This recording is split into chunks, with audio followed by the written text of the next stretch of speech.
Idėjos, ką skaityti, žiūrovų visada noriai sutinkamos. Šiandien pas mus studijoje M360 ir Delfi kultūra redaktorė Jūratė Žolytė.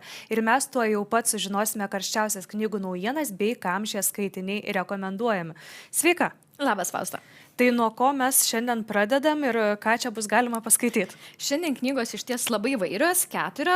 Pradėti galime nuo šios nacių konspiracija, tai yra tokių 2 bestsellerių autorių, Bredo Meltzerio ir Joshua Menšo knyga.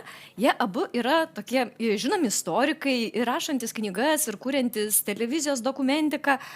Ir kaip iš pavadinimo galima spėti, tai pasakojama apie nacių konspiraciją, tokį sąmokslą, kuris istorijoje labai yra apipintas daug legendų. Iki šiol istorikai ginčijasi, kiek yra tiesos, kiek netiesos.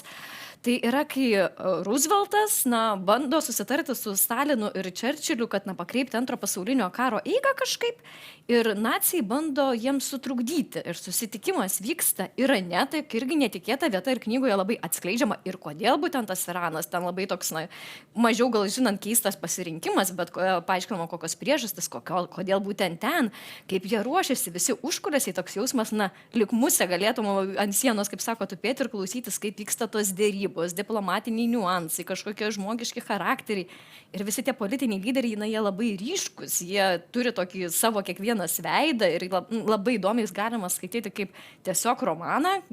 Istorijos mėgėjams be abejo pirmiausia šitą knygą, kur skaitai ir tikrai po kiekvieno skyriaus nepaleidi ir nori sužinoti, o tai kaip čia viskas toliau buvo.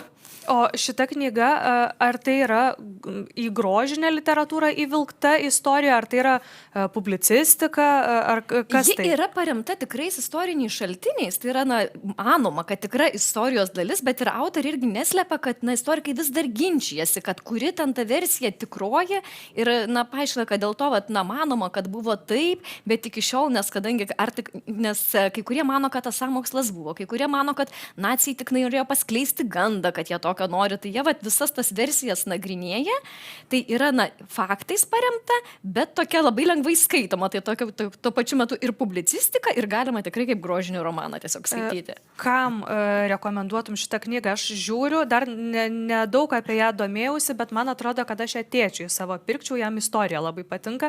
Ar tai labiau, aš nežinau, ar galima knygą skirstyti į vyriškas ir moteriškas, tikriausiai ne, bet yra tam tikros gairės kažkokias, kurios vis dėlto lenkia į vieną ar kitą pusę. Tai tiesiog pirmiausia būtent istorijos mėgėjams ir gerų įtemptų istorijų mėgėjams. Čia tikrai neskirstyčiau vyrams, moterims, man pačiai kažkada buvo etapas toks, kai labai kažkodėl Antras pasaulinis karas domino ir griaužiau viską, tai tikrai su didžiuliu malonumu perskaičiau. Tai visiems tiems, kuriems įdomu ir diplomatija, istorija, kuriems įdomios asmenybės istorinės, labai plačiam ratui tikrai žmonių gali tikti ši knyga. Tai einam toliau. Ar eisim šituo ratu? Taip, eisim šituo ratu. Kolega mūsų dėjo taip įdomiai šitą tokią... Taip. Čia yra Jenny Odell knyga Laikas, kaip atrasti gyvenimą už laikrodžio ribų. Ir tiesą pasakius, aš, kai pasiėmiau šitą knygą, turėjau tokią šiek tiek, nerimą, kad tai bus tokia populiarioji psichologija paviršutiniška. Nes čia saviugda. Būtent, kad ne, aš galvau, kad tai bus, ir pamačiau, kaip klydau. Tai yra labai įdomus tikrai toks kaip tyrimas, jame ir sociologijos, ir kultūros žinių, antropologijos, nes autorė yra ir menininkė, ir bestsellerių autorė, ir turi tikrai labai platų išsilavimą, labai daug įvairių dalykų nagrinėjanti, ir visą tai sudėjo čia knygą. Tai yra ir kapitalizmo kritika, ir yra apie paukščių stebėjimą įrašo, ir pasakoja, kaip verslininkai, jos požiūrį, išnaudoja žmonės, kad laikrodis tarnauja ne žmonių naudai, o būtent kapitalo naudai, bando paaiškinti, kaip kas kur veikia, kad ne visi taip gyvena kaip vakarų pasaulyje, ne visi laiką taip traktuoja, irgi žiūri skirtingus papročius, žiūri, kaip kažkokie netgi skirtingi žodžiai vartojami apibūdinti įvairiems su laiku susijusioms savokoms. Labai daug plačių potemių paliesta, tai tikrai netgi skaitai ir kartais jau pabaigoje knygos mąsčiau, pradžioje visai kitokiomis temomis pasakoja, bet irgi labai tokiam akiračio praplėtimui. Labai tikrai įdomi knyga ir labai nuoširdžiai rekomenduoju. Ar jinai tiks tiems, kurie pavargo skubėti? tiems, kurie pavargo skubėti ir jie supras, kad jie ne vieni šitame pavargime, nes autorė tikrai labai ragina gyventi lėčiau, sąmoningiau, bet tai nėra tas toks paviršutiniškas raginimas, kad tiesiog sustokintys tiesiog aiškina iš kontekstą, kodėl dabar taip viskas yra ir ragina tiesiog visuomenę susimastyti, ką mes čia dabar darome su tą savo laiku.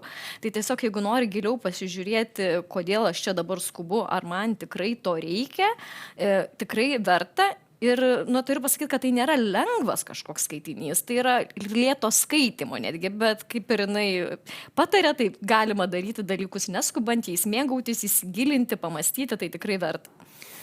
Ką turime dar?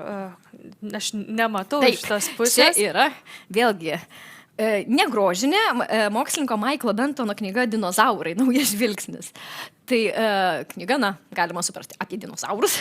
Ir didžiulis mokslininkas parašė šitą knygą. Taip, tai yra mokslininkas, kuris visą gyvenimą nagrinėja dinozaurus, juos nuo vaikystės pamilo, jam jie buvo labai įdomus.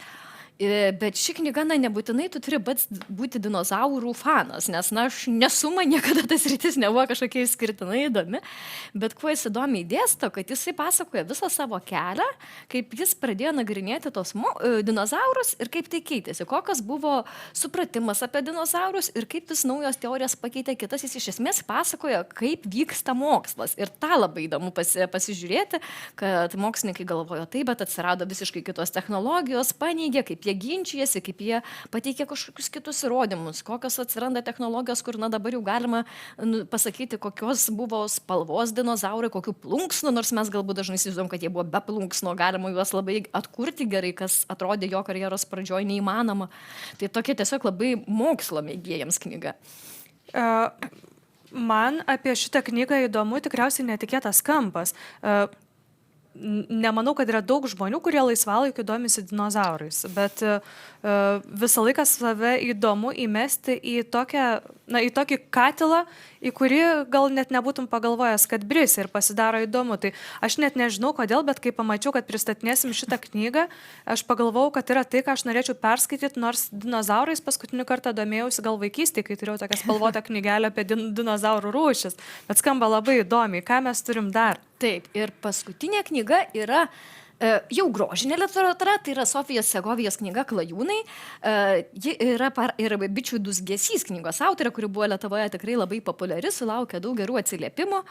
O dabar šis romanas pasakoja apie Antrą pasaulinį karą ir apie porą šeimų visame tame kontekste. Ir kaip klasikai sako, kad, kai yra statistika yra viena, bet kai papasakot per žmonių istorijas, tu viską supranti kur kas geriau.